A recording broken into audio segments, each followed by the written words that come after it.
Sekarang adalah tutorial untuk install ini wall mount LED board.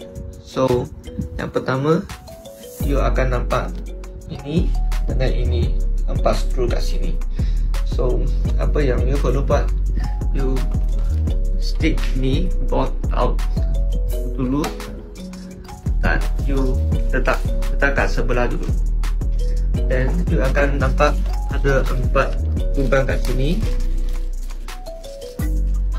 sini, sini dengan sini. Ini 4 lubang sini semualah. Dan you guna ini screw, you screw dalam sini. Ini screw. Yang ini letak dalam dinding lah. So ini sahaja. So lepas pasang kat dinding, you letak ini poster dalam.